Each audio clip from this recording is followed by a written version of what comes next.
नमस्कार दोस्तों। स्वागत है आपका मेरे YouTube चैनल देशभक्त पर। दोस्तों, जैसा कि हम सभी जानते हैं कि हमारे देश के पूर्व राष्ट्रपति प्रणब मुखर्जी का कल देहांत हो गया, यानी कि 31 अगस्त को उन्होंने अपने जीवन की आखिरी सांस ली। तो दोस्तों, आज हम आपको उनके जीवन से जुड़े कुछ पहलुओं के बारे में बताएंगे, कुछ अनछुए अनकहे किस्सों के बारे में हम आपको आज अपने इस वीडियो के जरिए बताएंगे। तो आप मेरे साथ आखिर तक बने रहिएगा। दोस्तों, इस वीडियो में आपको पता चलेगा कि कैसे एक गांव के पोल्टू से प्रथम नागरिक बनने तक का उनका सफ़र कैसा रहा, उन्हें क्या पसंद था, उन्होंने क्या क्या किया, कैसे वो उनका विराट जीवन और विशाल व्यक्तित्व सबके सामने आया, वो क्या करते थे, क्या खाते थे, क्या उनको पसंद था, वो आपको इस वीडियो में जानने को मिलेगा। तो आप मेरे साथ आखिर तक बने रहिएगा। दोस्तों, 11 दिसंबर 1935 में प्रणब मुखर्जी का वीरभूम के मिराती गांव में जन्म हुआ था। 13 जुलाई को 1957 में सुब्रा मुखर्जी से उन्होंने शादी की। दोस्तों, सक्रिय राजनीति को 4 दशक से भी ज़्यादा समय दे चुके प्रणब दा को उनके तेज दिमाग और शानदार याददाश्त की वजह से कांग्रेस का करिश्माई चाणक्य माना जाता रहा है। 84 वर्षीय मुखर्जी को चलती फिरती इंसाइक्लोपीडिया, कांग्रेस के इतिहासकार, संवैधानिक मामलों के विशेषज्ञ और संसद के कायदे कानूनों का पालन करने वाले नेता के तौर पर जाना जाता रहा है और हमेशा जाना जाता रहेगा। ये पहले ऐसे राष्ट्रपति रहे जिसके पास सक्रिय राजनीति का इतना लंबा अनुभव था।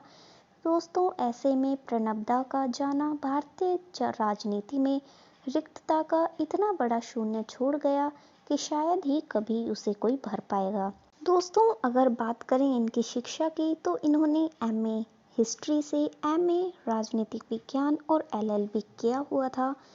जुलाई 1969 में ये पहली बार राज्यसभा के सदस्य बने। जनवरी 1973 में इंदिरा गांधी ने इनकी प्रतिभा को पहचाना था और 39 साल की उम्र में ये पहली बार मंत्री बने। जनवरी 1978 में कांग्रेस के सर्वोच्च कार्यकारी समूह कांग्रेस वर्किंग कमेटी के सदस्य बने और उसी साल ऑल इंडिया कांग्रेस कमेटी के कोषाध्यक्ष भी बनाए गए। 1980 में राज्यसभा में सदन के नेता बने। जनवरी 1982 में वित्त मंत्री बने। इसके साथ ही वाणिज्य मंत्रालय का अतिरिक्त भार भी मिला। 1986 में राजीव गांधी से मतभेद के चलते कांग्रेस से ये निकाल दिए गए। उसके बाद नेशनल सोशलिस्ट कांग्रेस की स्थापना की। 1988 में फिर से इन्होंने कांग्रेस में वापसी की। 91 में योजना आयोग के उपाध्यक्ष बने। 1995 में विदेश मंत्री। 2004 में जीवन में पहली बार लोकसभा चुनाव जीता। लोकसभा में सदन के नेता बनने के साथ रक्षा मंत्री भी बनाए गए। जनवरी 2009 में 25 साल बाद नॉर्थ ब्लॉक लौटे और वित्त मंत्री बने। जुलाई 2009 में चुनाव से पहले अंतरिम बजट पेश करने वाले पहले वित्त मंत्री बने। चुनाव के बाद सरकार का पहला बजट भी पेश किया। जून 2012 में स्प्रंग ने राष्ट्रपति पद का प्रत्याशी घोषित किया और जुलाई 2012 में राष्ट्रपति चुनाव में विजय घोषित हुए। जुलाई 2017 में कार्यकाल पूरा होने के बाद स्वास्थ्य कारणों के चलते इन्होंने पुनः राष्ट्रपति पद की दावेदारी पेश नहीं की। दोस्तों, अगर आप मेरे चैनल पर पहली बार आए हैं तो मेरे चैनल को सब्सक्राइब करें और साथ में बने बेल आइकन को प्रेस करना ना भूलें और मेरे साथ आखिर तक बने रहें। दोस्तों, बात करते हैं इनके विराट जीवन और विशाल व्यक्तित्व की। दोस्तों, 5 फुट 1 इंच लंबे प्रणब हिंदी भाषा ठीक से नहीं जानते थे और इसी का खामियाजा एक बार इन्हें भुगतना पड़ा था जब ये बंधक बने थे।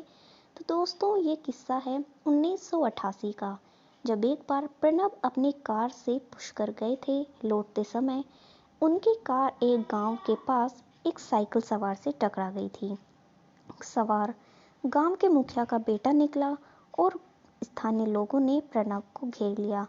प्रणब अपनी भाषागत समस्या के चलते ग्रामीणों को समझा ही नहीं पा रहे थे कि इस वक्त सवार को सबसे पहले हॉस्पिटल ले जाने की ज़रूरत है। बहुत देर बाद वो लोगों को अपनी बात समझा सके, लेकिन प्रणब को गांव वालों ने घटना स्थल से हटने ही नहीं दिया। उनको वहीं चारपाई पर बैठा दिया गया और उनका ड्राइवर कार में घायल सवार को लेकर पास के हॉस्पिटल लेकर गया था। कुछ समय बाद प्रणब जी लोगों को लेकर अस्पताल पहुंचे, घायल व्यक्ति का हालचाल पूछा, उनके इलाज का खर्च उठाया और उसे नई साइकिल के पैसे दिए। दोस्तों, प्रणब मुखर्जी को अपने हिंदी भाषा ठीक से नहीं आने का हमेशा मलाल भी रहा। उनके मुताबिक प्रधानमंत्री नहीं बन पाने की यही बड़ी वजह रही। 1984 में यूरोजोन पत्रिका ने उनको दुनिया का सबसे बेहतरीन वित्त मंत्री बताया था, क्योंकि उन्होंने 7 बजट पेश किए थे। पिछले 40 सालों से वो अपने नियमित रूप से डायरी लिख रहे थे, लेकिन उन्होंने इसको प्रकाशित करने की शर्त अपनी मृत्यु के बाद की ही रखी थी। दोस्तों, उन्हें पुस्तकें पढ़ने का भी जबरदस्त शौक था। वह एक के बाद एक 3 पुस्तकें एक साथ पढ़ सकते थे। चीनी नेता डेंग जियोपिंग से वो खासे प्रेरित रहे हैं। माता दुर्गा के वो अनन्य भक्त थे और दुर्गा पूजा में 3 दिन व्रत भी रखते थे।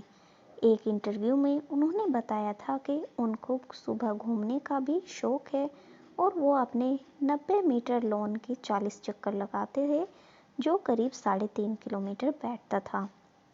दोस्तों, एक औसतन दिन में वो लगभग 18 घंटे काम करते थे। उन्होंने एक इंटरव्यू में कहा था कि वो कभी छुट्टियां नहीं मनाते। क्रिकेट से ज़्यादा उन्हें फुटबॉल पसंद था और मुर्शिदाबाद में अपने पिता के नाम पर उन्होंने गोल्ड कप टूर्नामेंट भी शुरू किया। इतिहास में गहरी रुचि रखते थे और द्वितीय विश्व युद्ध काल उनको सबसे अधिक आकर्षित करता था। आखिर ये बात सच साबित हुई कि तुम इसी जीवन में राष्ट्रपति बनोगे। तो दोस्तों, बात है 1969 की। उसमें वो एक बार सांसद बनने पर प्रणब को सरकारी आवास राष्ट्रपति भवन के निकट मिला था। वो अपने घर से राष्ट्रपति भवन को देखा करते थे। एक दिन उन्होंने राष्ट्रपति की बग्गी को देखते हुए मजाक में अपनी बहन से कहा था कि राष्ट्रपति भवन में प्रवेश पाने के लिए वो अगले जन्म में घोड़ा बनेंगे। तब उनकी बहन अन्नपूर्णा बनर्जी ने प्रणब बाबू से कहा था कि उसके लिए तुमको अगले जन्म तक इंतजार नहीं करना पड़ेगा। देखना, इसी जन्म में एक दिन राष्ट्रपति भवन तुम्हारा आवास बनेगा। दोस्तों, प्रणब मुखर्जी को पढ़ने लिखने का काफ़ी शौक रहा और इसी के ज़रिए उन्होंने अपने राजनीतिक करियर की शुरुआत से लेकर आखिरी तक की 3 किताबें लिखी हैं और उन्हें इन अपने जीवन को 3 हिस्सों में बांटा है।